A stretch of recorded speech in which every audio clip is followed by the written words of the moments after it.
যিশু কি কোথাও নিজেকে ঈশ্বর বলে দাবি করেছেন? আমরা প্রায়শই এই প্রশ্নের সম্মুখীন হই। যারা যীশুখ্রিস্টকে মানেন না বা অন্য ধর্মাবলম্বী, তারা প্রায় আমাদের কাছে এই প্রশ্নটি করেন যে যীশুখ্রিস্ট কি কোথাও বলেছেন যে উনি ঈশ্বর? সুসমাচারে কি এমন কোনো দাবি আছে? থাকলে দেখাও। আজ আমরা এই প্রশ্নটির উত্তর দেব সুসমাচার থেকে। চলুন দেখি। বাইবেলে বলা হয়েছে, গীতসংগীত 8:2 যখন আমরা পড়ি, ওখানে আমরা দেখতে পাই ওখানে একটি জিনিস বলা হয়েছে। সেই জিনিসটা হলো ঈশ্বরের বাক্য। শিশু ও স্তন্যপানকারী বালকদের মুখ দিয়ে তুমি প্রশংসা প্রতিষ্ঠান করেছ তোমার শত্রুদের কারণে, যাতে শত্রুরা ও প্রতিশোধ পরায়ণকারী স্তব্ধ করতে পারো। এখানে একটি কথা বলা হচ্ছে, শিশুদের মুখ থেকে কি করা হচ্ছে? ঈশ্বরের মহিমা। আমি বলে রাখি, এই কথাটি আমরা যদি বাইবেল পড়ি আমরা দেখি এটি ইহোবা পরমেশ্বরের জন্য বলা হচ্ছে। দেখুন, এই পদটি ইহোবা পরমেশ্বর এবং ইসরায়েলি ঈশ্বরের জন্য বলা হয়েছে, কিন্তু এখান অবধি সব ঠিক আছে। কিন্তু সুসমাচারে আমরা যখন যাই তখন আমরা দেখতে পাই প্রভু যীশু এই পদটি নিজের প্রসঙ্গে প্রয়োগ করলেন যখন শিশুরা তাকে প্রশংসা করছিল। এটিকে আমরা জানতে গেলে আমাদেরকে জানতে হবে নতুন নিয়মে কি হচ্ছে। সুসমাচারে আমরা যখন যাই মতি 21:16, সেখানে আমরা দেখতে পাই একটি বাক্য পড়ি। এই বাক্যটি আমরা দেখি, তোমরা কি কখনো পড়োনি, শিশু ও স্তন্যপানকারী বালকদের মুখ দিয়ে তুমি প্রশংসা সম্পূর্ণ করেছো। অর্থাৎ এই বাক্যটি তখনই বলা হয় যখন আমরা সুসমাচারে পড়ি, একটু আগে পিছনে লাইন পড়লে আমরা বুঝতে পারবো। এখানে দেখা হয়েছে যে যখন গাধার পিঠে চড়ে প্রভু যীশুখ্রিস্ট জেরুজালেমে প্রবেশ করছিলেন, অনেকজনই তাকে বলছিলেন হোসান্না, ধন্য যিনি প্রভুর নামে আসছেন, বারুক হবা বেশে মাদুনায়। তো এখানে যখন ছোটো ছোটো শিশুরা যখন প্রভু যীশুকে বলছিল বারুক হবা বেশে মাদুনায়, মানে ধন্য যিনি প্রভুর নামে আসছেন, হোসান্না, মারানাথা।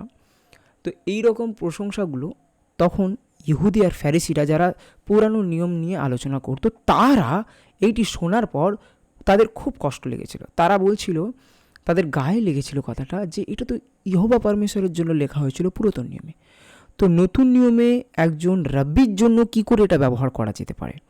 তাই তারা প্রভু যীশুকে ধরে বলেছিল, তুমি কি শুনতে পাচ্ছ না শিশুরা কি বলছে?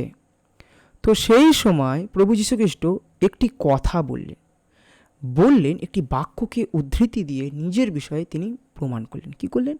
তোমরা কি কখনো পড়োনি, শিশু ও স্তনপানকারী বালকদের মুখ দিয়ে তুমি প্রশংসা সম্পূর্ণ করেছো? বুঝতে পারছেন এটি কোন বাক্য? এটি সেই বাক্য, এটি হচ্ছে গীতসংহিতা 8:2 বাক্য। তো আমরা যখন এখানে দেখি এই পদটি যিশু নিজের প্রসঙ্গে প্রয়োগ করলেন যখন শিশুরা তাকে প্রশংসা করছিল।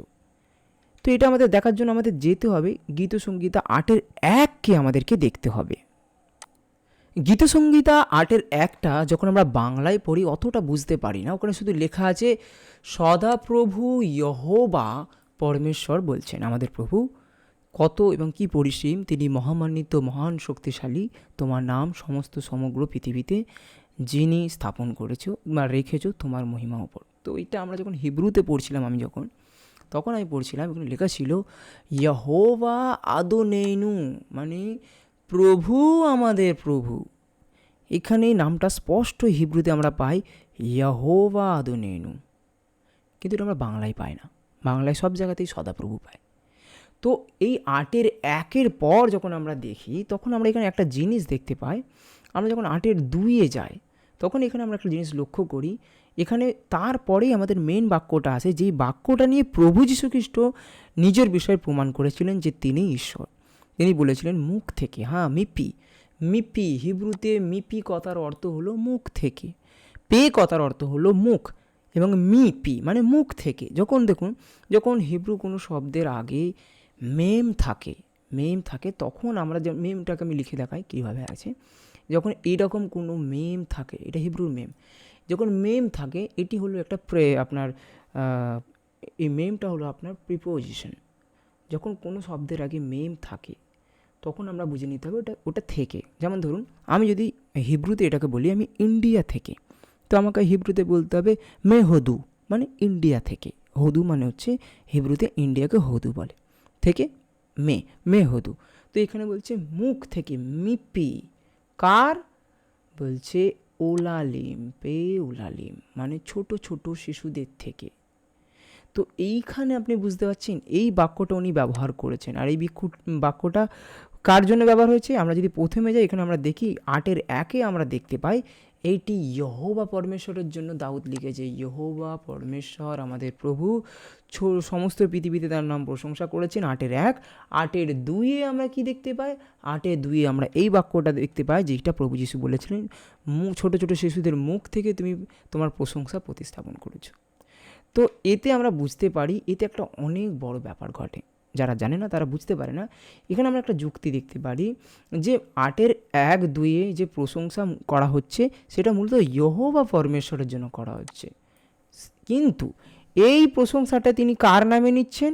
প্রভু যীশু নিজের নামে নিচ্ছেন। তার মানে তিনি কার সাথে নিজেকে যুক্ত করতে যাচ্ছেন? তিনি নিজেকে ইহোবা পরমেশ্বরের সাথে যুক্ত করছেন। তো উনি বারবার বলছেন যে দেখুন বাইবেলে আমরা অনেক কিছু পাই, কিন্তু এইখানে আমরা স্পষ্ট দেখতে পাই যখন আমরা হিব্রু পড়ি, যখন আমরা হিব্রুতে বাইবেল অধ্যয়ন করি, তখন এখানে স্পষ্ট ইহোবা পরমেশ্বরের নাম লেখা আছে। তাই যিশু এমন একটি শাস্ত্রে নিজের ক্ষেত্রে প্রয়োগ করছেন যা মূলত ইহোবা সম্পর্কে ছিল। এটি তার ঐশ্বরিক শক্তির পরিচয়, শক্তিশালী প্রমাণ। এর থেকে আর কি বড় প্রমাণ চাইবেন আপনি? ইহোবা পরমেশ্বরের যে ট্যাগ লাইনটা আছে উনি নিজের নামে নিচ্ছেন। ইহোবা পরমেশ্বরের যে নাম আছে প্রভু যীশু খ্রিস্ট নিজের নামে নিচ্ছেন। এর থেকে আর বড় কি হওয়া যাবে? এইটা আমরা দেখছি শাস্ত্র পুরনো নিয়ম ইহোবা পরমেশ্বরের জন্য প্রযোজ্য ছিল, সেটি আমরা প্রভু যীশু এসে বলে দিল এইটি ছিল ছায়া আর এইটি হলো আসল। বাইবেল আমাদের বলে পুরাতন নিয়ম হচ্ছে নতুন নিয়মের ছায়া। ব্যবস্থা হলো প্রভু যীশু খ্রিস্টের ছায়া মাত্র। আপনি কখনোই ছায়া দেখে আসল বস্তুটাকে বুঝতে পারবেন না। আপনি আন্দাজ লাগাতে পারবেন, কিন্তু আপনি কখনোই বলতে পারবেন না বস্তুটির রং কী, বস্তুটি কী প্রকারের। যেমন আপনার ছায়া দেখে আমি বলতে পারি না আপনার গায়ের রং কী, আপনার স্বভাব কী। হয়তো আমি আপনার ছায়ার নড়াচড়া দেখে বলতে পারি আপনি কী করছেন, কিন্তু আমি আপনাকে স্পষ্ট বুঝতে পারবো না। তাই পুরাতন নিয়ম আমাদের দেওয়া হয়েছে সেটি ছায়া, আর নতুন নিয়ম হয়েছে আমাদের প্রকৃত শরীর। তো এটাকে আমাদের বুঝতে হবে। পুরাতন নিয়মে ইহোবা পরমেশ্বরই হলো, নতুন নিয়মে প্রভু যীশু খ্রিস্ট। কীভাবে আমি দেখতে দেবো। ইহোবা লেখার জন্য আমাদের লিখতে হয় ইয়োদ হে, আর লিখতে হয় ভাব হে। এইটা যদি আপনি বুঝতে চান তো আপনাকে দেখতে হবে ইয়োদ হে ভাবে। তেমনি নতুন নিয়মে যদি আমরা ঈশ্বরের নাম দেখি তাহলে আমাদের নাম হয় ইয়াহোশুয়া। ইয়াহোশুয়া কথার অর্থ হলো প্রভু যীশুই সদাপ্রভুই আমাদের উদ্ধারকর্তা। তো আপনি একটা জিনিস হয়তো দেখতে পাচ্ছেন, এই ইয়াহোশুয়াটা যখন আমি লিখলাম এরও প্রথমে কিন্তু ইয়া কথাটা লেখা আছে, যেটা ইহোবা পরমেশ্বরের নামের প্রথম অক্ষর। আর সত্যি কথা বলতে কি, ইহুদিরা ইহোবা পরমেশ্বরের নাম ইহোবা বলে না, কারণ 10 আজ্ঞাতে লেখা আছে তুমি আমার নাম ব্যর্থভাবে নেবে না। তারা এতটাই ভয় পায়, তারা ঈশ্বরের নামটাকে, এই ইহোবা নামটাকেও তারা আদোনাই বলে, আদোনাই। তো আমরা যখন হিব্রুতে যখন ওই বাক্যটা পড়ি তখন আমাদের এইভাবে পড়ি আমরা, আদোনাই আদোনেনু। তো এইখানে আমরা দেখতে পাচ্ছি যে উনি বলছেন উনি ইহোবা পরমেশ্বর, কারণ উনি নিজে উদ্ধৃতি দিয়েছেন এই ব্যাপারটাকে। তো এখানে আমরা দেখি যে যা ইহোবা পরমেশ্বরের জন্য প্রয়োগ হয়েছিল তা নিজের জন্য তিনি নিজের পরিচয়ের জন্য তিনি ব্যবহার করেছেন। এবার একটা জিনিস আমাদের দেখতে হবে, বাইবেল আমাদের বারবার বলে সবাই বাইবেলের বাক্য বুঝতে পারবে না, তার কারণ তারা বাছা নয়, তাদের উপর পবিত্র আত্মার শক্তি নেই। বাইবেল বলে যে বাইবেলে যা লেখা আছে তা বোঝার জন্য পবিত্র আত্মার শক্তি দরকার। আর বাইবেল বলে পৃথিবীর লোকেরা যারা ঈশ্বরের বাছা নয় তারা চোখ থাকতেও অন্ধ, কান থাকতেও কালা, তারা দেখেও বুঝতে পারবে না, শুনেও শুনতে পারবে না। ওই জন্য আমরা দেখি এখানে বাইবেলের বাক্য বলছে জন 10:27, আমার ভেড়ারা আমার কণ্ঠস্বর চেনে, আমার মেষের আমার কণ্ঠস্বর চেনে, আমি তাদের চিনি আর তারা আমায় অনুসরণ করে। সবাই প্রভু যীশুকে অনুসরণ করতে পারবে না। যারা ভাবে জোর জবরদস্তি ধর্মান্তরণ করছে, এখানে কোনো জায়গা নেই ধর্মান্তরণ করার। কারণ যারা চার্চে বসে, আমরা বাইবেলে আমাদের একটা কথাই শেখায়, যদি তুমি মন থেকে ঈশ্বরের আরাধনা না করো তাহলে তুমি কখনোই ঈশ্বরের আরাধনাকারী নয়। ঈশ্বর এমন আরাধনাকারীকে খোঁজেই না যে মন থেকে আরাধনা করে। তাহলে ভাবুন, জোর করে কাউকে ঈশ্বরের পথে আনা যায় না, এটা হয় না। তাই কোনো খ্রিস্টানই জোর করে কাউকে ধর্মান্তরণ করবে না।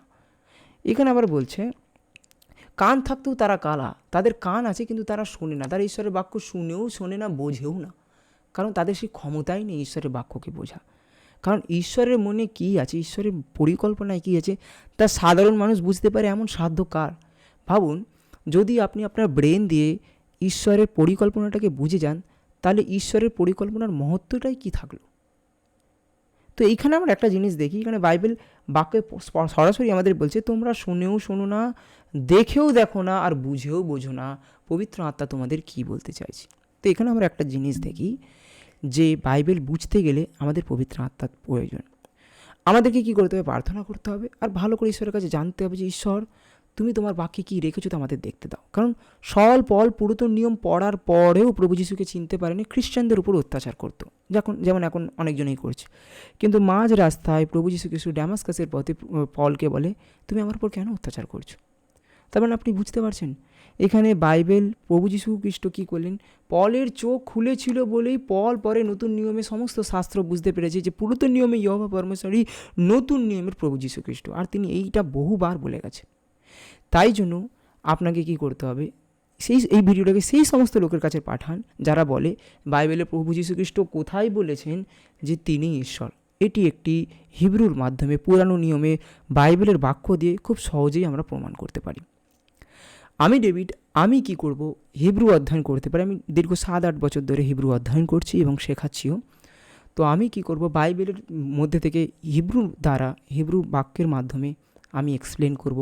এই চ্যানেলটিতে আপনি থাকুন, সাবস্ক্রাইব করুন, লাইক করুন, আর এই ভিডিওটিকে শেয়ারের মাধ্যমে আপনি সুসমাচার ছড়াতে পারেন। সবাইকে জয় যিশু।